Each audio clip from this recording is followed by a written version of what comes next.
Hola, ¿qué tal? ¿Cómo están? Bienvenidos una vez más a nuestro ciclo de seminarios. Para los que no me conocen, mi nombre es Betiano Suárez, soy veterinaria egresada de la Universidad de Buenos Aires y actualmente formo parte de la empresa Coech como asesora técnica comercial.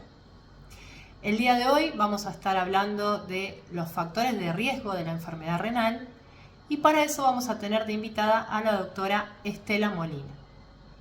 Ella tiene un doctorado en medicina veterinaria de la Universidad de Buenos Aires, es especialista en clínica médica de pequeños animales de la Universidad de Buenos Aires, especialista en ultrasonografía diagnóstica, jefa del servicio de nefrología del Hospital Escuela de la Facultad de Ciencias Veterinarias de la UBA, jefa del servicio de ecografía del Hospital Escuela y socia fundadora y vocal del Colegio Latinoamericano de Nefrología Veterinario CLANU. Bueno, doctora, un placer tenerla esta noche. La dejo para que pueda comenzar a hablarnos de este tema tan interesante y a todos los que tengan dudas, al finalizar pueden dejarnos escritas por mail que las vamos a ir contestando en breve. Mi nombre es Estela Molina y quiero agradecer a la empresa Coech por la invitación a dar esta clase. Yo voy a hablarles un poco de cuáles son los factores que inician o que, digamos, predisponen a la progresión de la enfermedad renal. Que son tal vez factores que no tengamos tan en cuenta y que hacen un poco a la medicina preventiva o a que empecemos a digamos, poner el ojo en las factores que tienen que ver con la terapéutica del nefrópata que hacen que mejore la calidad de vida o el tiempo de vida de nuestros pacientes nefrópatas. Hay un primer concepto que es factores de riesgo, ¿no? Que son situaciones o enfermedades que predisponen a, al peligro de desarrollar una enfermedad renal. Que por supuesto tienen que ver con la medicina preventiva, porque si uno pudiera calificar esos pacientes o identificarlos, por supuesto, son pacientes que nosotros vamos a estudiar, ¿no? Pacientes que sabemos que tiene esta predisposición. En medicina humana esto está como muy estudiado, ¿no? De hecho lo vemos muchas veces en las campañas sobre consumo de sal o el tabaquismo o la edad o el desarrollo de enfermedades metabólicas que sabemos que tienen una relación directa con el riñón, como por ejemplo la diabetes, la hipertensión arterial. Pero en medicina veterinaria tal vez estos factores recién ahora están empezando a estudiar. Y vamos a hablar un poco, seguramente no van a ser todos los factores, sino los que están estudiados hasta el momento. ¿eh? Uno de ellos es las razas. ¿Qué puede decir uno con respecto a las razas? Bueno, en el perro hay mucha variedad de razas vinculadas a enfermedades renales de posible origen congénito o hereditario. Tal vez las más relevantes sean la amiloidosis en el Charpey o las enfermedades juveniles que pueden darse en forma congénita o hereditaria, no lo que normalmente conocemos como displasia, se pueden dar en cualquier paciente, en cualquier raza, pero en algunas razas, como por ejemplo los Shih Tzu, los Alaska Malamute, los labradores, está detectada como un posible origen hereditario. ¿eh? Otras razas como las glomerulopatías de origen congénito que se pueden dar en los boxer o en los bull terriers más comúnmente, hacen que sean pacientes que tienen una enfermedad renal o una insuficiencia renal a la joven edad, ¿no? En general son cachorros. Esto lo diferencia de la principal enfermedad congénita en el gato, que es la poliquistosis. La poliquistosis también, el paciente nace con una información genética errónea, por decir de alguna manera, que hace que esos riñones estén ocupados por una cantidad variable de quistes, el parénquima renal, que va a tender a crecer de tamaño esos quistes a medida que el animal envejece. Esta poliquitosis, que es la enfermedad congénita, por otro lado, es más común en el gato, y tiene la particularidad de que se manifiesta fundamentalmente en razas persas o otras razas que tengan en su ADN algo de persa, y tiene la particularidad que se va a manifestar cuando el animal es adulto. En general, son gatos que van a manifestar la enfermedad renal crónica recién cuando tienen 5, 6, 7 años de edad. A diferencia de lo que hablamos de las congénitas en el perro, que suelen manifestarse cuando el paciente todavía es cachorro. Otro factor de riesgo muy importante es la edad, ¿no? A medida que el paciente envejece, va perdiendo nefronas, se van haciendo, los túbulos se van acortando, hay menor perfusión en el riñón, pero ese riñón mantiene una cierta capacidad de reserva, ¿no? Solo va a manifestar signos de enfermedad cuando se comprometa gran parte de la masa nefrogénica. Sin embargo, si ese paciente añoso es sometido a un estrés o una exigencia máxima de ese riñón, no va a tener una capacidad de respuesta normal. Esto es lo que nosotros normalmente encontramos, por ejemplo, como factor de riesgo a un paciente añoso que va a una cirugía, ¿no es verdad? O le vamos a dar una anestesia, o le vamos a dar una droga potencialmente nefrotóxica. Son pacientes que sabemos que tienen una mayor, digamos, posibilidad de desarrollo de enfermedad renal, incremento de los valores, ¿no? Necesidad de que le tengamos que hacer un apoyo inmediato con fluidoterapia. Esto lo vemos nosotros normalmente en la clínica diaria. Y tenemos que decir que hay una cierta diferencia entre el perro y el gato, ¿no? El perro añoso tiene menor prevalencia de enfermedad renal que en el gato. ¿eh? ¿Cuál es la importancia o por qué está dada esa mayor prevalencia en el gato? Bueno, se especula que puede estar dado porque tienen menos masa nefrogénica que los caninos, especie, y lo cual hace que esté más predispuesto, digamos, a una infuria menor, se pueda manifestar una enfermedad renal. Algunos también hablan de la influencia que puede tener la dieta, ¿no? En el perro o en el gato. La dieta hiperproteica induce una cierta hiperfiltración. Eh, la realidad es que hay muchos factores que se conjeturan, pero ninguno está, digamos, como enunciado como factor primario más importante. Probablemente sea una sumatoria de factores que hacen que el gato tenga mayor prevalencia de enfermedad renal con respecto al perro. También podemos decir que hay una cantidad de enfermedades comórbidas que pueden afectar al riñón, como las enfermedades cardiológicas, que pueden alterar la producción renal, o las enfermedades endocrinas, que pueden inducir aumento o disminución del filtrado glomerular según la enfermedad, hipertensión arterial, es muy frecuente que las endocrinopatías, sobre todo avanzadas, se vinculen con algún grado de enfermedad renal. Lo mismo podemos decir las enfermedades infecciosas, ¿no? O las enfermedades neoplásicas que pueden inducir complejo antígeno-anticuerpo y enfermedad glomerular. Y algo muy importante, también las enfermedades periodontales. Esto que muchas veces nos genera dudas, ¿no? En el paciente geronte, tiene una enfermedad periodontal, es necesario hacer una destartraje, llevarlo a una cirugía. Tengamos presente que se considera que la enfermedad periodontal produce un proceso infeccioso sistémico, complejo antígeno-anticuerpo, que puede agravar la enfermedad renal. Así que, salvo en los casos, digamos, extremos, en pacientes con una enfermedad renal muy avanzada, siempre es conveniente hacer una buena higiene dental y un traje cuando sea necesario en esos pacientes nefrópatas. Bueno, también la cistitis y las litiasis a repetición, sobre todo cuando están mediadas por bacterias, ¿no?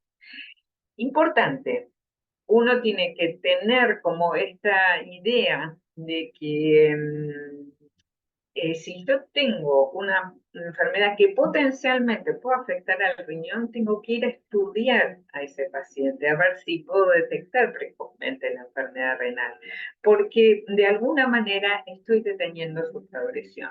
Si yo tengo un paciente, por ejemplo, cardiópata o con Cushing, debo ir a estudiar a ver qué está pasando con ese riñón. Si yo en el inicio de la enfermedad ya lo puedo detectar, es muy factible que pueda prolongar la vida de ese paciente.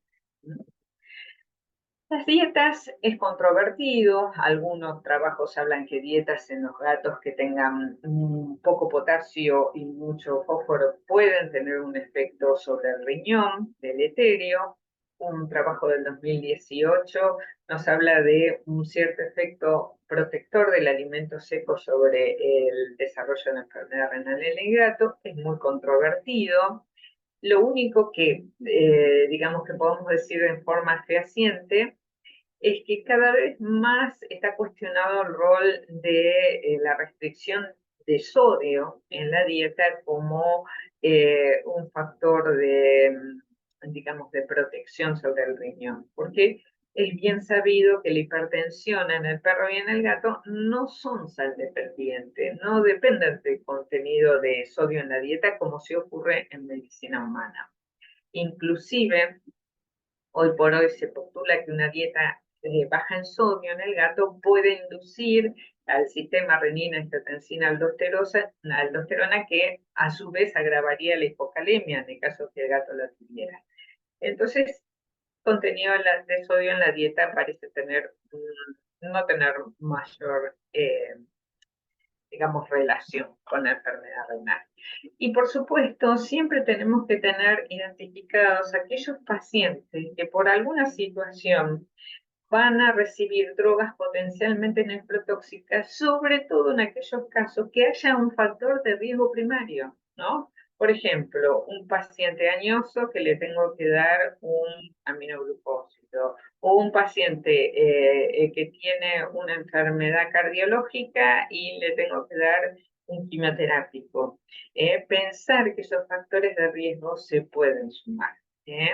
Entonces pensar en los AINES, que van a producir cambios hemodinámicos, lo mismo que los IECA, sobre el riñón, hay que usarlos con cuidado. Después los vamos a retomar un poco más específicamente este tema, pero identifiquemos entonces esos factores de riesgo.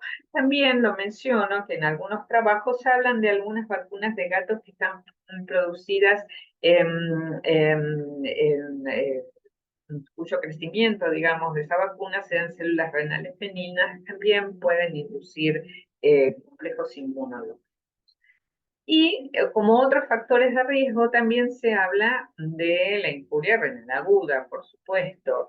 La injuria renal aguda puede que el paciente la supere y normalmente va a tener como consecuencia un cierto grado de compromiso del parénquima. Aunque el paciente sobreviva, a veces queda con una pérdida de la masa neutropénica, lo que ocurre mayoritariamente.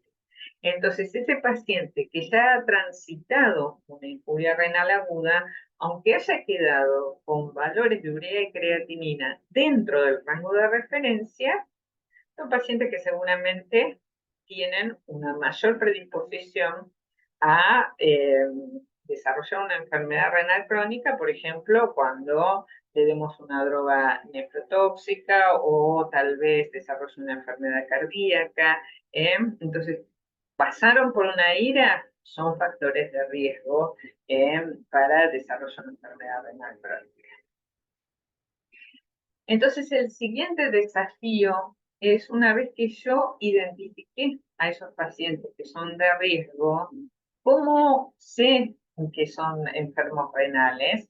Si sus valores de urea y creatinina, que son los marcadores que nosotros más comúnmente usamos en la clínica diaria, o inclusive el SDMA, pueden dar normales. Bueno, lo que tenemos que tratar de hacer es ir a buscar predictores precoces de injuria renal. Uno puede ser por ejemplo, que el paciente haya quedado con alguna normalidad en el diagnóstico por imágenes, por ejemplo, que haya quedado con un riñón más pequeño, o en el caso del gato, por ejemplo, con poliquistosis, que tal vez esté el gato con valores normales en sangre, en orina, pero que hago una ecografía y encuentro que tiene una poliquistosis. Entonces ya sé que es un enfermo renal, aunque sus valores sanguíneos estén dentro del rango de referencia. También consideremos siempre que la orina es un marcador precoz de injuria renal. Hay pacientes que pueden ser proteinúricos, que empieza proteinuria sea de origen renal, que me esté hablando de un daño a nivel glomerular tubular y que tal vez tarde años en desarrollar incrementos de urea y creatina. Entonces, la orina puede ser un marcador precoz. Un paciente proteinúrico o un paciente que tenga otros marcadores altos urinarios, como vamos a ver a continuación.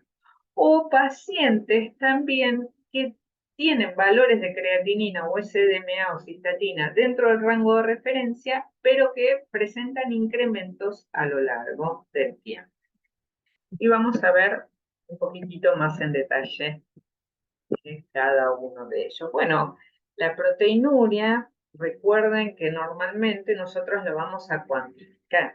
Esa cuantificación nos permite saber si la cantidad de proteína que tiene el paciente es significativa o no. Esa cuantificación se hace con una sola muestra de orina y con la determinación de la relación proteína-creatinina en orina. Tanto en el perro como en el gato, esa relación proteína-creatinina en orina, lo que nosotros le decimos normalmente la UPC, si esa UPC es menor a 0,2, se considera que el paciente no es proteinúrico. En el caso del gato de 0,2 a 0,4, en el caso del perro de 0,2 a 0,5, se considera borderline, y más de 0,4 en el gato, más de 0,5 en el perro, se consideran proteinúricos. Entonces, el estudio de la proteinuria también puede ser un marcador precoz de injuria renal. Me está diciendo, me está alertando que hay un daño glomerular, más comúnmente un daño tubular. No tenemos en este momento en nuestro país, pero sí ya llegó a Latinoamérica, la Enegal. La Enegal es lo que también se conoce como la hipocalina asociada a la gelatinasa neutrofílica. Es una glicoproteína de bajo peso molecular que en un principio se vinculó a los neutrófilos, ¿no? Que la producían los neutrófilos en estado de inflamación, pero que se vio que también es producida por las células tubulares y que en la injuria renal aguda está aumentada la producción de Enegal y está disminuida la reabsorción a nivel tubular. Entonces se considera un marcador muy sensible y muy específico de injuria renal aguda. Se hace una determinación en orina. Su incremento puede preceder al de creatinemia, al incremento de creatinina sanguínea en horas o días. Entonces es mucho más precoz. Frente a una injuria renal aguda, si tuviéramos algún marcador urinario, tengamos presente que siempre va a ser una herramienta más precoz. La otra posibilidad también es que nosotros utilicemos la creatinina en forma seriada, ¿no? Sabemos que la creatinina proviene fundamentalmente de la creatina muscular, que no es tan sensible, por ejemplo, en pacientes añosos o en pacientes sarcopénicos, porque tienen menor masa muscular y puede ser que esa creatinina sanguínea entonces no refleje realmente el filtrado glomerular. Y también sabemos que la creatinina va a incrementar en sangre cuando haya una caída del filtrado glomerular superior al 75%, vale decir, no es precoz. Pero sí es un marcador económico, lejos creo que es el que más utilizamos en Latinoamérica, inclusive por cuestiones de costo o por cuestiones de que no tenemos otros marcadores disponibles, pero podemos tener en cuenta que si la evaluamos en forma seriada, incrementamos la sensibilidad de la creatinina, ¿no? Por ejemplo, en un paciente que tal vez paciente añoso, por ejemplo, que yo le hago en un tiempo uno una determinación de creatinina, me da un valor de 0,5. Si yo a los meses vuelvo a repetir la creatinina y me da un valor de 0,8, 0,9, si bien la creatinina sanguínea sigue en el rango de referencia, me está hablando de una caída del filtrado glomerular. Lo puedo interpretar de esta manera, siempre por supuesto que el paciente esté bien hidratado. Lo mismo lo puedo hacer a lo largo de los días. Si yo doy una droga potencialmente nefrotóxica, puedo tomar un valor basal de creatinina y repetirlo a los días a ver qué repercusión tuvo sobre el filtrado glomerular, o en las horas, en injuria renal aguda. Otro marcador precoz es el SDMA. Cuando la creatinina aumenta en sangre, cuando se presenta un 75% de caída del filtrado glomerular, el SDMA tiene la ventaja de que incrementa sus valores sanguíneos con una caída de solo un 40%. Es más precoz su incremento sanguíneo con respecto a la creatinina. Y tiene la ventaja que no está influenciada por ni la masa muscular ni la masa corporal magra. Entonces se considera que es más precoz, es mucho más específico, mucho más sensible. Hay, bueno, distintos en la iris, según los últimos consensos, estos serían los valores, también proponen estadificación en 4 estadios, según los niveles de SDMA. Y tengamos presente que también tenemos otro marcador, que es la cistatina C, que también es formada por todas las células nucleadas, que se excreta por la orina, que su incremento en sangre se relaciona con la disminución del filtrado glomerular. También lo mismo que el SDMA, su incremento o su concentración es independientemente de la edad y de la masa muscular, y precede también su incremento en sangre al incremento de la creatinina. Vale decir que es un marcador más precoz de injuria renal o de caída del filtrado glomerular comparado con la creatinina, ¿no? Y puede estar entonces indicado también en todo paciente de riesgo, ¿no? Para chequear la función renal, chequeos rutinarios de salud, exámenes prequirúrgicos, screening genético. Bueno, una vez que vimos o tal vez identificamos a nuestro paciente, ¿no? Este paciente de riesgo, que sabemos que tiene una enfermedad comórbida o que recibió una droga o que es un animal añoso, hicimos un screening particular, le hicimos imágenes, le hicimos orina o le hicimos concentraciones de creatinina o SDMA seriado y hemos identificado que este paciente realmente es nefrópata. Bueno, una vez que el paciente lo catalogamos como nefrópata, podemos hacer digamos, una terapéutica que esté dirigida o bien a enlentecer la progresión de la enfermedad renal, como ocurre en los estadios tempranos, ¿no? En el estadio 1, 2 de la enfermedad renal, cuando las creatininas todavía se encuentran por debajo de los niveles de 3 miligramos por decilitro, o en los estadios más tardíos, como sería el estadio 3 y 4, en las que hay un mayor compromiso, por supuesto, del filtrado glomerular, tal vez todas las medidas que nosotros podamos implementar no van a incidir tanto sobre la progresión de la enfermedad renal, pero sí van a ayudar a equilibrar el sistema, ¿no? A cubrir todos esos déficits que no está pudiendo, digamos, encaminar el riñón, y van a tender a, sobre todo, a mejorar la calidad de vida de nuestros pacientes, ¿no? Y dentro de eso también es muy importante que nosotros nos planteemos y conozcamos cuáles de todas las herramientas terapéuticas realmente tienen algún efecto directo sobre la vida del paciente, sobre la mortalidad del paciente, porque esto también se puede estudiar. Tal vez no es lo mismo el manejo que nosotros podamos hacer de la anemia con respecto al manejo que podamos hacer del desequilibrio óseo. La repercusión sobre la vida del paciente tal vez sea distinta. Entonces, esto también es algo que tenemos que empezar a cuestionar y tenemos que empezar a abordar.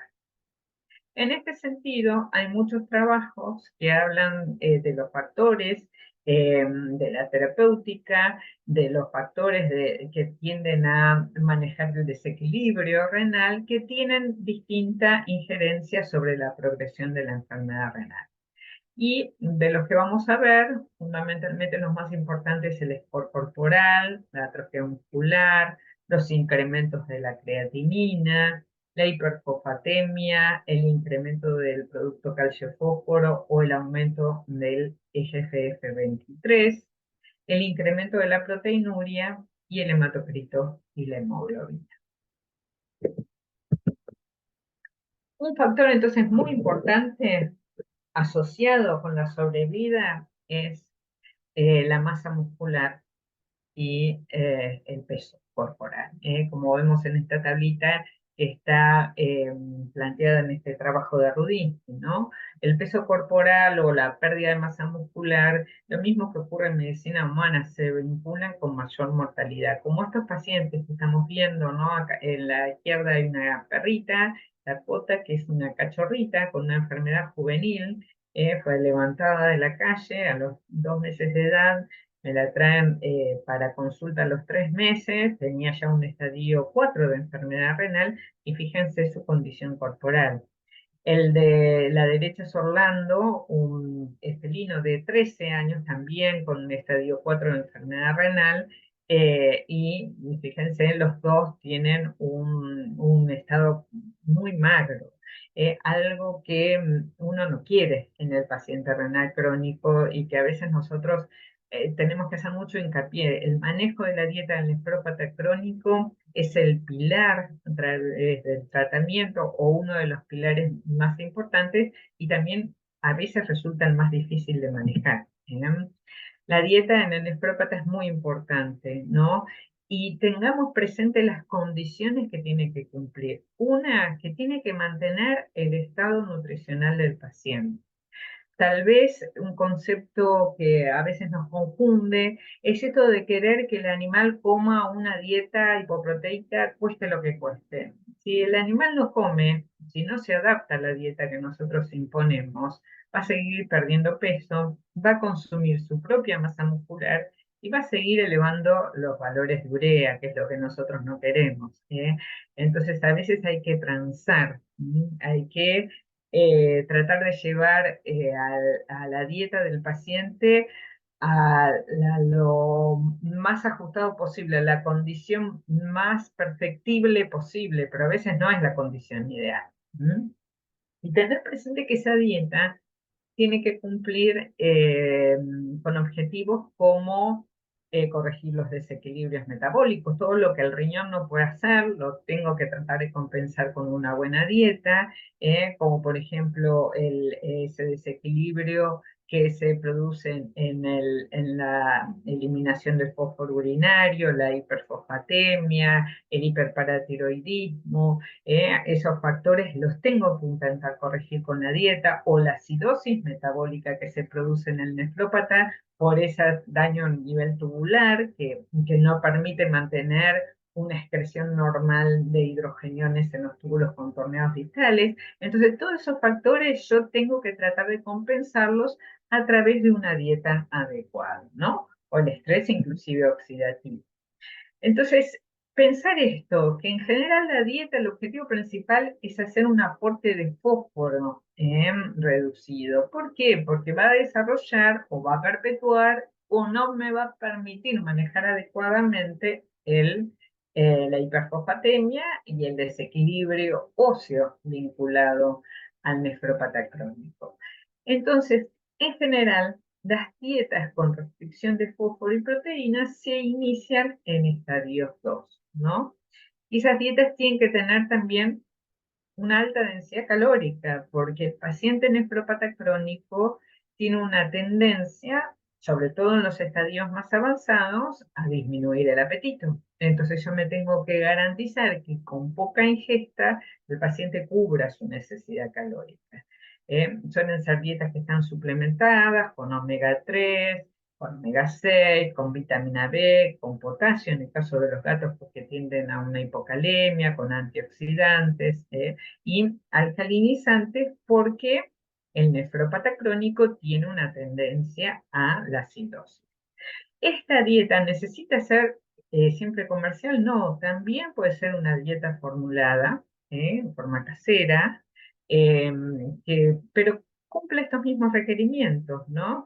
De hecho, hay muchos pacientes que no pueden recibir las dietas, digamos, comerciales porque no la quieren comer. Bueno, se puede ajustar un manejo dietéticos, que en general lo hacemos a través de nutricionistas veterinarios, como para que ajusten una dieta adecuada para el estadio de la enfermedad renal. Hay algo que nosotros tenemos muy presente, ¿no? Con los nefrópatas, que es el estrés oxidativo. El riñón que funciona mal es un riñón que elimina una cantidad exagerada de radicales libres. Esos radicales libres deberían ser neutralizados por antioxidantes, porque si no, producen daños a los lípidos, a las proteínas, al ADN celular. Pero ¿qué pasa en el nefrópata? La cantidad de radicales libres que producen no es suficiente.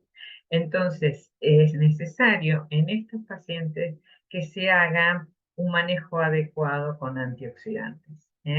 Los antioxidantes más clásicos, que también pueden estar en las dietas comerciales o uno puede agregar, son los ácidos grasos, omega 3, la vitamina E, los flavonoides. Hoy por hoy en una cantidad bueno, productos nutricionales, también comerciales, ¿no? Que tienen eh, esta, esta ventaja, ¿no? De darnos todos estos suplementos. Y sobre todo tener presente que el paciente entonces nefrópata, sobre todo en el estadio más avanzado, tiene que tener un buen consumo calórico, tiene que tener una buena dieta, tiene que estar bien nutrido. Eso a veces por eso ponemos el hincapié que coma algo puntualmente, cuando en realidad nosotros tenemos que pensar que coma y que esté bien nutrido ese paciente. Nos podemos también valer de algunas drogas como esta que les planteo acá, la mirtazepina, ¿no? Que es un orexígeno. En realidad es un antidepresivo que estimula la liberación de serotonina y tiene también acción sobre los receptores H1. Y bueno, es un excelente orexígeno que nosotros utilizamos mucho, tanto en perros como en gatos, ¿no? Acá en gatos en otros países hay formulaciones transdérmicas que no tenemos nosotros en el país, pero sí tenemos la posibilidad de reformular a partir de comerciales de humanas, ¿no? No tenemos comerciales de veterinaria. Ojo, no tratar de no combinarlo nunca con el tramadol porque puede dar efectos, un síndrome serotoninérgico que genera agitación, mareos, diarrea, fiebre. Cuidado con esa combinación. Otro factor de riesgo, y esto también es muy importante que tengamos presente, la hiperfosfatemia en el nefrópata, el producto calcio-fósforo, que es esa multiplicación del calcio por el fósforo sanguíneo que en condición ideal no tiene que dar más de 70. O el incremento de un marcador que seguramente va a dar mucho que hablar en el futuro, que es el FGF23, que es el factor de crecimiento de los fibroblastos, es una hormona sintetizada por los osteocitos que lo que hace fundamentalmente cuando se empieza a incrementar el fósforo sanguíneo por una falla en la excreción, aumenta el FGF que induce la excreción de fósforo en orina y inhibe la secreción de vitamina D. Es un marcador muy precoz de enfermedad renal. Algunos trabajos hablan de inclusive de que se pueda llegar a implementar en estadios tempranos, pero que no está disponible comercialmente. Pero sí, bueno, el fósforo sanguíneo, estamos nosotros continuamente habituados a medirlo, medir el calcio del fósforo, hacer la multiplicación también. Y esto es algo muy importante a tener en cuenta. La hiperfosfatemia se vincula a la sobrevida del paciente renal. El producto calcio-fósforo incrementado se relaciona a la disminución de la sobrevida del paciente renal. O sea que nosotros podemos utilizar esos marcadores y lo que es mucho más importante, tenemos que enseñarle a la gente que es muy importante el control del fósforo sanguíneo y la administración de quelantes de fósforo. ¿Por qué hago esta aclaración? Porque en general el quelante de fósforo es algo que a la gente le cuesta darle a su mascota, ¿no? Se depende del quelante que utilicemos, a veces son caros, a veces tienen un gusto desagradable para el paciente, y es lo primero que la gente va a dejar de darle, ¿no? Frente a cualquier inconveniente, dejan de darle quelante. Entonces nosotros tenemos que hacer hincapié en los tutores de nuestros pacientes que el uso del quelante de fósforo, que mantener un fósforo dentro del rango de referencia es muy importante para detener la progresión de esta enfermedad renal. El hiperparatiroidismo genera alteraciones, osteodistrofia fibrosa, intensifica la anemia, también se dice que puede estar vinculado a los signos neurológicos del nefrópata crónico, a la inmunodeficiencia, a la mineralización de tejidos blandos. Un ejemplo, ¿no? Fíjense, Pili Caniche de 12 años, un perrito con un hematocrito, digamos, dentro del rango de referencia, pero tirando abajo, no con un estadio 2 de su enfermedad renal crónica, pero para ese estadio de la enfermedad renal crónica tiene una fosfatemia muy alta, tiene 8 miligramos por decilitro de fósforo. ¿Y en qué me baso para decirle que la fosfatemia está muy alta? Es que hay un nivel de fósforo deseable para cada estadio. En el paciente con una estadio 2 de la enfermedad renal, vale decir, con aquel que tiene una creatinina de hasta 2,9 miligramos por decilitro, una creatinina en sangre, debería tener un fósforo entre un rango de referencia de 3,5 a 4,5 miligramos por decilitro. En un estadio 3, una creatinina hasta 5 miligramos por decilitro, lo deseable es que tenga un fósforo entre 3,5 y 5. Y en un estadio 4, cuando la creatinina está por arriba de 5, ahí ya es más difícil todavía de manejar la fosfatemia, pero lo ideal sería que ese fósforo estuviera entre un 3,5 a un 6. Volvemos al ejemplo de Pili, un estadio 2 tenía un fósforo de 8, vale decir que tenemos que hacer lo posible para bajar ese fósforo sanguíneo. Entonces, si la dieta que nosotros le estamos dando, cualquiera que fuera, no logra mantener un fósforo dentro del rango deseado de referencia según el estadio, lo que yo voy a tener que hacer es suplementar con algún quelante del fósforo. Quelante del fósforo lo que van a hacer básicamente es formar un complejo con el fósforo dietético a nivel intestinal que impida su absorción. De esa manera va a ayudar a regular el fósforo sanguíneo, ¿no? Impidiendo su absorción intestinal.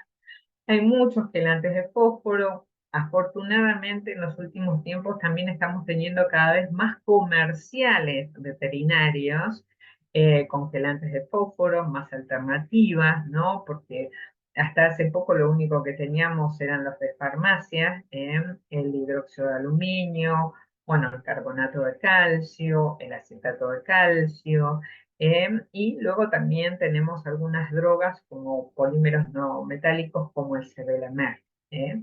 El hidróxido de aluminio es un quelante que es muy eficiente, realmente es muy eficiente como quelante y es muy económico.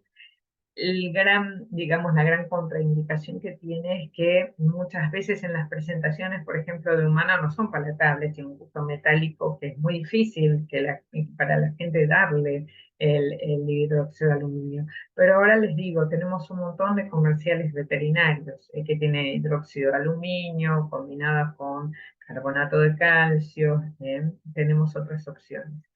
Eh, Se pueden combinar, por supuesto, los quelantes, tener presente de usar las sales de calcio a dosis menores o evitarlas cuando el calcio sanguíneo en el nefrópata crónico esté elevado.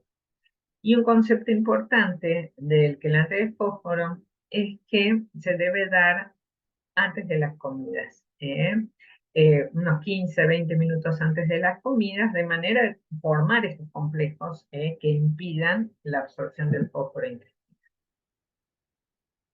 Bueno, otros factores muy importantes en la progresión de la enfermedad renal es la proteinuria, ¿no? Ustedes sabrán que nosotros los nefrólogos continuamente estamos hablando de la hipertensión arterial. Bueno, la proteína en medicina humana hace 40, 50 años que ya se vio que los pacientes proteinúricos, cuanto más proteinuria manifestaban, menor sobrevida tenían, o sea, como que tienen un efecto negativo, ¿no?, sobre la sobrevida del paciente. Esto también fue demostrado en perros y gatos. Está a la izquierda el trabajo de Rudinsky también, que habíamos mencionado antes del 2018. Fíjense cómo difiere la sobrevida en pacientes que tienen una UPC superior a 0,5 con respecto a aquellos que tienen una UPC menor a 0,5. En los gatos también ya el trabajo de CIME en el 2006 había demostrado la diferente sobrevida de los gatos proteinúricos con respecto a los no proteinúricos. Así que sabemos entonces que es importante identificar si el paciente es proteinúrico y si el paciente es proteinúrico, tratar la proteinuria. Algo importante que quiero dejarles en claro es que uno siempre tiene que identificar el origen de la proteína, ¿no? Realmente, ¿cuál es la proteína que importa? La de origen renal. Tenemos que descartar la prerrenal, que se da, por ejemplo, puede ser la proteinuria transitoria, un paciente que tiene fiebre o que tiene convulsiones o que hizo un ejercicio extremo. Tal vez le sacamos orina y tiene una proteinuria que, si repetimos la orina a los 2 o 3 días, desaparece. O la proteína de origen prerrenal, por ejemplo, la hemoglobinuria. Si se libera gran cantidad de hemoglobina en sangre, por ejemplo, si hay hemólisis, empieza a aparecer en orina. No es una proteinuria que involucra el riñón, sino que es extremada su cantidad en la sangre y por eso tiene bajo peso molecular, empieza a aparecer en orina. O la proteinuria de Ben-Jones, de mieloma múltiple, o la mioglobina. Esas son proteínas que no tienen nada que ver con el riñón. La que a nosotros nos interesa es la proteína, la de origen glomerular, que es albúmina, fundamentalmente, que es la más copiosa. La de origen tubular es menos frecuente, suele ser una proteinuria más discreta, que se puede vincular a la presencia de glucosuria o a la presencia de cilindros, porque hay una injuria a nivel tubular. Y la que es más frecuente y que siempre tenemos que descartar es la posrenal, que es la proteinuria que vamos a tener como lectura en un análisis de orina, pero que en realidad viene del tracto urinario bajo, porque hay una inflamación, porque hay una cistitis, y en general siempre va a estar acompañada de un sedimento en lo que nosotros le decimos activo, con cantidad de glóbulos rojos, glóbulos blancos, células descamativas. Entonces, la más importante es la proteinuria de origen renal y la posrenal porque es la que tenemos que descartar. Y le doy 2 ejemplos. ejemplos, como para que ustedes tengan en cuenta, ¿no? Cómo nosotros, desde un análisis de orina, vamos a encarar cuál proteinuria es relevante desde el punto de vista renal. Si miramos el caso de la izquierda, que es Lucho, vemos una orina diluida, o nula lectura de proteinuria, pero si miramos el sedimento está lleno de campo cubierto de glucositos, de piocitos, de hematíes, fosfatos amorfos. Entonces, esto es una proteinuria vinculada a celularidad. Un posible origen más probable posrenal, que era posrenal, era una infección importante en la vejiga que tenía este paciente. Por el contrario, miren la orina de león. También es una orina de baja densidad, también es una orina con una lectura de proteínas en la tirita reactiva, pero que cuando uno mira el sedimento no hay nada que justifique, nada celular que justifique esa proteinuria. Entonces uno puede pensar que esa proteinuria es renal. ¿eh? Puede ser prerrenal, bueno, puede ser, por ejemplo, la proteinuria de un mieloma, pero con un análisis de sangre, que no lo incluimos acá, descartaríamos. Si fuera una proteinuria de Ben-Jones vinculado a mieloma, tendría cantidad de globulinas circulando en sangre, una cantidad excesiva. Entonces, una vez que yo identifico la proteína en ese paciente, la tengo que tratar. Importante tener en cuenta que la proteinuria siempre tiene una causa de base, que puede ser inmunológica o no inmunológica. La causa inmunológica más frecuente, las inmunológicas son muchas, perdón. Ehrlichia, toxoplasma, micoplasma, piómetras, enfermedades dermatológicas crónicas, enfermedades gastrointestinales crónicas, neoplasias, muchísimas podemos hablar como posibles causas inmunológicas. Y las causas no inmunológicas, tengamos presente que dentro de ellas las más frecuentes son las enfermedades endocrinas, porque pueden producir hiperfiltración, como el Cushing, la diabetes, el hipertiroidismo, producen hiperfiltración, dañan las células endoteliales y ese daño en la célula endotelial genera proteinuria. O la hipertensión arterial misma, o las enfermedades congénitas glomerulares son proteinurias de origen inmunológico. Entonces, tener presente que siempre que hay proteinuria hay que ir a buscar la enfermedad de base y tratarla. Independientemente del tratamiento de la enfermedad de base, se hacen tratamientos inhibiendo el sistema renina-angiotensina-aldosterona, fundamentalmente. Que puede ser también otro, digamos, tratamiento de sostén que ayuda es la dieta hipoproteica, el agregado de omega 3 en la dieta, también tiene efectos sobre la proteína. Pero el pilar en general va a ser el uso de inhibidores de la enzima conversora de angiotensina o bloqueantes de los receptores AT1.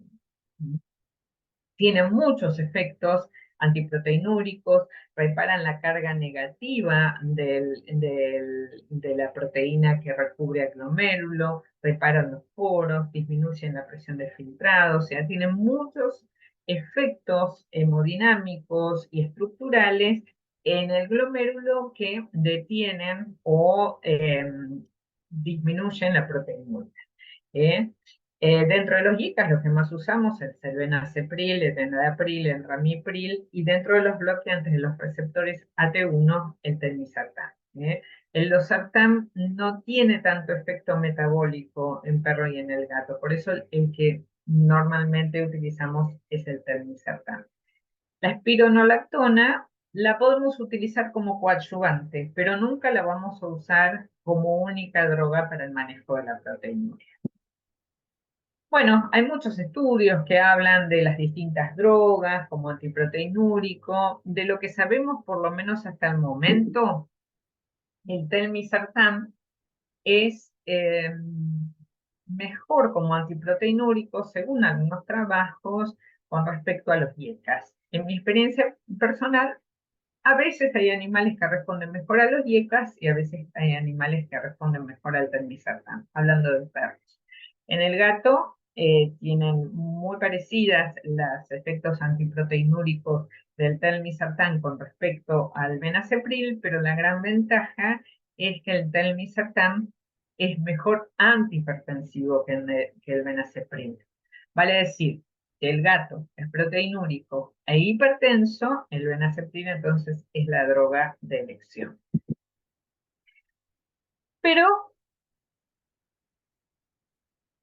siempre tengamos cuidado que cuando bloqueamos el sistema renina-angiotensina-aldosterona, ya sea con un IECA o con un telmisartán, lo que estamos haciendo es vasodilatando la arteriola eferente, disminuyendo la presión de filtrado. Esa disminución de la presión de filtrado en un animal normal en general no va a tener grandes consecuencias.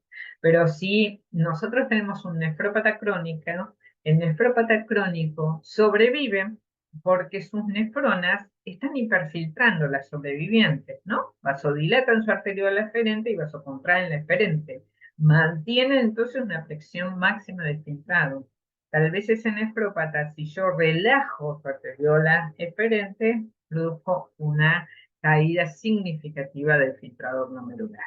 Entonces hay que estar atento con estos inhibidores del sistema renina-angiotensina-aldosterona en animales que ya son, animales que yo ya identifiqué como nefrópatas. Por ejemplo, les doy este ejemplo, Tobis, un schnauzer mini proteinúrico, que está en estadio 1. Le agrego entonces, decido darle el benacepril. ¿Cómo me guío yo para ver? Ya sé que el paciente es nefrópata, entonces, ¿cómo sé o cuáles son los parámetros para tener en cuenta y decir, le puedo seguir dando la dosis que yo le di, es una dosis correcta para este paciente? ¿Tuvo alguna repercusión sobre el filtrado glomerular? Bueno, tenemos algunos, este trabajo nos hablan de unos límites tolerables de incremento de creatinina sobre el nivel basal una vez que uno da un IECA o un telmisartán, ¿no? Dice, si estamos en el estadio 1, la creatinina no debe aumentar más de un 30% sobre el nivel basal. O sea, un paciente tenía 1 de creatinina cuando yo empecé a darle el IECA o el telmisartán, repito, la creatinina no debería tener un valor superior a 1,3. En un estadio 2 o 3, no más de un 10% de incremento, y en un estadio 4, no más de, o sea, sin cambios, lo cual es muy difícil. Es muy difícil que nosotros le podamos dar un IECA, un telmisartán, un paciente en estadio 4 sin desequilibrarlo. Es muy difícil o casi imposible. Ojo. Y otra cosa que siempre tenemos que controlar, que a veces nos olvidamos, es el potasio. Cuando nosotros inhibimos el sistema renina-angiotensina-aldosterona, podemos incrementar el potasio sanguíneo. No lo deberíamos llevar más de 5,5 miliequivalentes por litro. El otro factor que vamos a evaluar es que siempre evaluamos en todo nefrópata es la presión arterial, ¿no? Bueno, ahora tenemos, como en este caso, estoy midiendo una presión arterial en un gatito, usamos la medición en la cola con un equipo oscilométrico, y para estadificar se toman varias mediciones y se informa un promedio, pero para estadificar al paciente, si bien el equipo, como van a ver al final del video, nos va a dar la presión arterial sistólica, la diastólica y la media, utilizamos la sistólica para estadificar al paciente. La sistólica se dice si el promedio menos de 140 milímetros de mercurio, el paciente es normotenso. Si me da entre 140 y 159, es prehipertenso. ¿Qué quiere decir? Que puede ser que aumente la presión en el futuro, lo tengo que seguir controlando ese paciente, y tiene un riesgo mínimo de lesión en órgano blanco. O sea, más de 140, si bien la posibilidad es mínima, puede haber lesión en órgano blanco. Entre 160 y 179 ya tiene un riesgo moderado de lesión en órgano blanco, y más de 180 milímetros de mercurio de presión sistólica tiene un riesgo severo de lesión en órgano. Entonces, en general, cuando el paciente tiene más de 160 milímetros de mercurio, vamos a bajar la presión arterial. Siempre recordar que hay una particularidad en el paciente hipertenso perro y gato. Si nosotros nos da una medición alta, el promedio nos da alta, tendríamos que repetir y descartar la situacional. Vale decir, aquella hipertensión que está mediada por el estrés del paciente, por la liberación del simpático. Si descartamos la situacional, pensemos que la mayor parte de la hipertensión en nuestros perros y gatos es secundaria. Solo un 10-15% es idiopática. En general, la mayor parte de las veces va a ser secundaria, o enfermedades renales crónicas o enfermedades endocrinas. De las endocrinas, piensen que casi todas las enfermedades endocrinas potencialmente pueden inducir hipertensión arterial, salvo el Addison, que sabemos que nos lleva a hipotensión arterial, no hipertensión. ¿Eh? O puede ser que ya esté el paciente recibiendo drogas como los glucocorticoides o la eritropoyetina, que también aumenta la presión arterial, la pseudoefedrina, que usamos por la incontinencia urinaria. Entonces pensemos, ¿no?, que en el paciente hipertenso siempre también, lo mismo que el paciente proteinúrico, siempre tenemos que ir a buscar cuál es la enfermedad de base, cuál es la patología que me está generando la hipertensión arterial.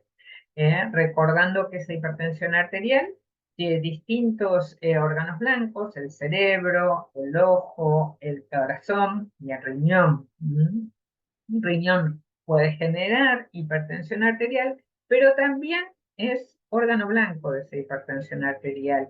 Y la principal manifestación de la hipertensión arterial sobre el riñón es la proteinuria. La hipertensión arterial aumenta la presión dentro del glomérulo, genera un daño endotelial y produce proteinuria. Es el marcador de la lesión por hipertensión en el nefrópata, la aparición de proteinuria. Entonces, lo mismo que en el proteinúrico. Paciente hipertenso, el primer paso es estudiarlo. ¿Cuál es la enfermedad de base? Si nosotros no encontramos la enfermedad de base o no la tratamos, va a ser muy difícil que podamos manejar la hipertensión. Si el paciente es hipertiroideo o hipertenso, si no diagnosticamos el hipertiroidismo, va a ser muy difícil que controlemos la hipertensión arterial. Y por eso, como es un factor de progresión, del cual no está tan demostrado en medicina veterinaria la hipertensión arterial, si bien es como que se cae de maduro, que tiene un efecto sobre la progresión de la enfermedad renal, como el hipertenso se asocia a proteinuria, no se sabe si el efecto de la hipertensión es directo sobre la progresión o la proteinuria es lo que influye en la progresión. Pero siempre tengan presente de que una vez que se detecta o se diagnostica que el paciente es hipertenso, en forma sostenida se descartó la situacional, cuando nos da por arriba de 160 milímetros de mercurio o cuando hay lesión en órgano blanco, tenemos que empezar a hacer terapia antihipertensiva.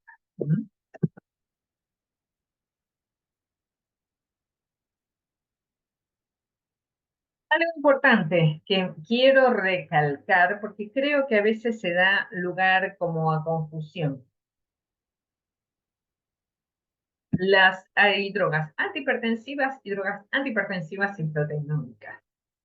La amlodipina, el atenolol, la hidrolazina son antihipertensivos. Punto. No tiene un efecto sobre la proteinuria. Si yo tengo un paciente proteinúrico, no le voy a dar amlodipina, salvo que piense que la proteinuria sea secundaria a la hipertensión y yo quiera bajar la presión arterial y de esa manera bajar la proteinuria. No es un antiproteinúrico la amlodipina. Los que sí son antiproteinúricos y tienen un cierto efecto antihipertensivo van a ser las drogas como el telmisartán, el benacepril, el enalapril, como habíamos dicho, la espironolactona. Y por último, vamos a hablar un poco de la anemia en el nefrópata crónico y también como factor de progresión. Algo muy interesante sobre la anemia y algunas confusiones que se producen con respecto al manejo de la anemia en el nefrópata crónico. Pensemos que el nefrópata crónico es un paciente que tal vez no consume, no come, digamos como un paciente que está normal, tiene un estado catabólico, ¿no es verdad? La propia, digamos, inflamación de su tracto digestivo secundario a sus incrementos de los valores de todas las sustancias nitrogenadas que tienen efecto tóxico sobre el sistema, van a influenciar sobre la reabsorción de alimentos a nivel intestinal, a nivel gástrico, puede haber inclusive sangrados gástricos. Y otra cosa importante a tener en cuenta es que la sobrevida de los glóbulos rojos en un paciente que está azotémico, vale decir, que tiene valores incrementados de urea, creatinina y otros residuos nitrogenados, es menor. Entonces son pacientes que sí o sí van a atender a la anemia. También son pacientes que, sobre todo cuando va progresando la enfermedad renal, van a tener menor síntesis de eritropoyetina. La eritropoyetina se sintetiza en los fibroblastos peritubulares. Si ese intersticio es ocupado por tejido fibrótico, por supuesto va a haber menor producción de eritropoyetina. Pero ese efecto de la eritropoyetina va a ser más tardío. Vale decir, la caída grande del hematocrito que nosotros vamos a ver en un nefrópata crónico, que es fundamentalmente responsiva, digamos, a la eritropoyetina, la vamos a ver cuando tengamos un paciente en el estadio 4 de la enfermedad renal. Si nosotros tenemos un paciente anémico que tiene un estadio más temprano, tenemos que pensar que puede haber una causa extrarrenal que esté afectando, generando anemia. Tiene un hemoparásito, no está comiendo bien, hay un déficit de hierro o un déficit de vitaminas. Entonces, tengamos presente que no solo cuando hablamos de anemia en el nefrópata, hablamos de eritropoyetina, hablamos de un montón de otros déficits.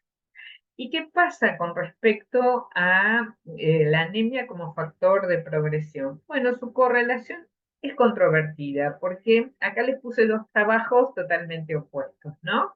Uno de Rudinsky, que no encontró mayores diferencias en las sobrevidas de los pacientes nefrópatas crónicos con hematocritos mayores a 36 o menores a 36, y el trabajo de Perini y el doctor Del Ángel sí encontró una diferencia muy significativa con respecto a hematocritos mayores o menores a 37 con respecto a la sobrevida, como lo pueden ver en este gráfico. Entonces, si bien es controvertido, sí podemos saber en la práctica un poco lo que les dije anteriormente. La anemia se da en un periodo, la anemia típica del nefrópata de origen renal se va a dar en un estadio avanzado de la enfermedad renal y siempre está anunciando por supuesto, como se da en ese periodo avanzado, una menor sobrevida. ¿Qué podemos utilizar nosotros como herramienta para el tratamiento de la anemia? Bueno, en un inicio, tratemos de usar una buena dieta, suplemento de vitamina B, suplementación con hierro. En general, el nefrópata crónico suele ser un paciente que tiene pocas reservas de hierro corporal y a veces mejora mucho o enlentece la progresión, la aparición de la anemia, la correcta suplementación nutricional y con hierro en el nefrópata crónico. Pero cuando el hematocrito ya cae mucho y se acerca al 20%, en esos casos lo que vamos a tener que hacer es suplementar con eritropoyetina. Bueno, en algunos países, en la mayor parte de los países de Latinoamérica, lo que tenemos es la recombinante humana, no tenemos eritropoyetina de especies, digamos, específica de especie, de perro o de gato, tenemos que usar la humana. La humana da una buena respuesta tanto en el perro como en el gato. Eh, Puede dar como principal factor, digamos, adverso, es que pueda generar hipertensión. Si no midieron la presión arterial, yo les recomiendo que midan la presión luego de administrar eritropoyetina. Por eso no se espera que tenga un hematocrito muy alto, porque en general si ustedes llevan al paciente un hematocrito muy alto, también va a ser un incremento muy marcado de la presión arterial. En general uno espera que el nefrópata llevarlo con un hematocrito de 30, 32, y mantenerlo con esos niveles de ser posible. Piensen que el nefrópata crónico es un paciente que adaptó todo su sistema a esa anemia durante meses o durante años. Entonces, con un hematocrito de 30 están bien, clínicamente están muy bien. Y la principal complicación que tenemos con la eritropoyetina es que con el correr del tiempo puede dar o generar anticuerpos. Y esos anticuerpos van a actuar sobre la eritropoyetina endógena y la exógena. Esto nos dice, mejor esperemos a que el hematocrito esté muy bajo para recién empezar a suplementarlo. Está cercano a 20. No empecemos a suplementar con eritropoyetina cuando el hematocrito está en 30, porque después, cuando la necesitemos, el paciente ya tiene anticuerpos y no tenemos herramientas. Bueno, le puse un poco las dosis de ataque de acá, la eritropoyetina, 100 unidades kilo, subcutánea, 3 veces por semana, hasta lograr un hematocrito deseado. Y luego se va espaciando.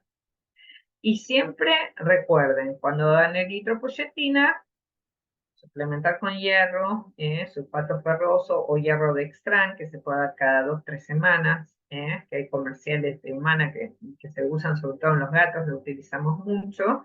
Y pensemos que si no tenemos respuesta a la eritropoyetina, puede ser que el paciente tenga algún sangrado o alguna causa de supresión de la médula ósea que no esté pasando desapercibida, una deficiencia de hierro o, en el caso extremo, que genere, si hay anticuerpos, que genere anticuerpos y eso haga que de golpe el hematocrito caiga, se respondió previamente a la eritropoyetina.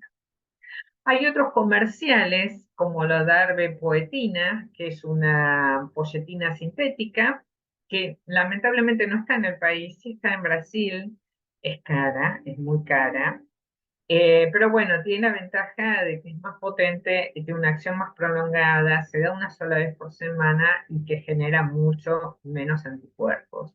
Lo digo porque a veces nos pasa que hay gente que hace que quiere hacerlo todo por su animal y bueno, tener presente que por lo menos en Brasil está y que bueno, por ahí hay gente que se la puede hacer traer y empezar a dársela a su mascota.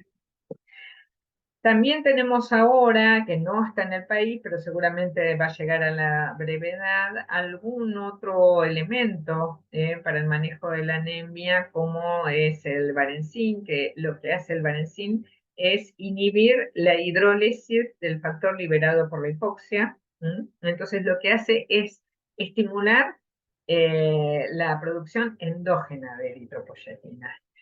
También empezó en otros lugares de Latinoamérica está, se da una dosis, es un jarabe, es una presentación para gatos que se da durante 28 días, se pausa 7 días y luego se puede volver a implementar. Y tiene como efectos secundarios gastrointestinales, hipertensión arterial o alergia hospitalaria. Bueno, seguramente son drogas que tarde o temprano van a llegar al país y por supuesto son todas herramientas que nos van a ayudar muchísimo, porque el manejo de la anemia en el nefrópata crónico es todo un desafío. Entonces, a modo de finalización, ¿cómo podemos mejorar el manejo del nefrópata? Bueno, hay muchas maneras, pero uno de los pilares es la medicina preventiva. Primero, identificar el paciente de riesgo, es lo que hablamos al inicio. Yo tengo un paciente que tiene esta enfermedad comórbida, es factible que pueda tener una enfermedad renal. Yo tengo un paciente que recibió quimioterapia durante varios días o meses, ir a buscar si no tiene una injuria renal. Y no busquemos urea de creatinina en sangre, busquemos marcadores más específicos, busquemos en la orina, busquemos secuencialmente qué es lo que pasa con la creatinina sanguínea. Vayamos a hacer como una investigación un poquitito más fina. Por supuesto, si nosotros lo identificamos, ese paciente sabemos que lo vamos a seguir estudiando, es un paciente de riesgo, lo voy a estadificar como un nefrópata estadio 1, todavía tiene los valores de urea y creatinina dentro del rango de referencia, pero tiene una enfermedad renal. Es un paciente que voy a evitar todo factor de riesgo, o si va a ir a cirugía, yo ya sé que tiene un riesgo incrementado en ese riñón. Busquemos entonces todas las señales de alerta y recordar siempre, miramos la presión arterial y la proteinuria. Y lo que yo siempre digo, ¿no? En los estadios avanzados de la enfermedad renal, un consejo es que siempre tratemos de buscar aquello que mejore la calidad de vida del paciente y sobre todo que mejore la interrelación del paciente con su tutor, ¿no? Porque a veces nosotros podemos someter a tratamientos irrealizables o a tratamientos que realmente la persona no está dispuesta a hacer. Entonces tenemos que siempre tratar de hablar con la persona que tenemos delante, cuáles son sus expectativas, qué es lo que quiere para el paciente y por supuesto tratar de nosotros llegar a un equilibrio entre qué es lo que busca la persona y cuál es el mayor bienestar que nosotros le podamos ofrecer a ese paciente. Así que, bueno, desde ya, muchísimas gracias. Gracias a Coach por la invitación y espero que les haya sido de utilidad esta presentación y bueno, muchísimas gracias y estamos en contacto.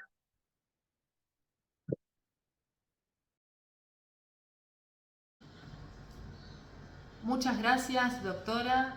Excelente la disertación que nos brindó esta noche. Un placer poder haberla escuchado y tenerla invitada para cerrar este ciclo de seminarios que tuvimos a lo largo de todo el 2024. A todos les recuerdo que si quieren ingresar a ver los anteriores e inclusive este, pueden ingresar a nuestro canal de YouTube de Coach. Y para todos los que se quedaron con dudas sobre este tema, nos pueden mandar un mail y les vamos a ir contestando a la brevedad. Muchas gracias por todo y hasta la próxima.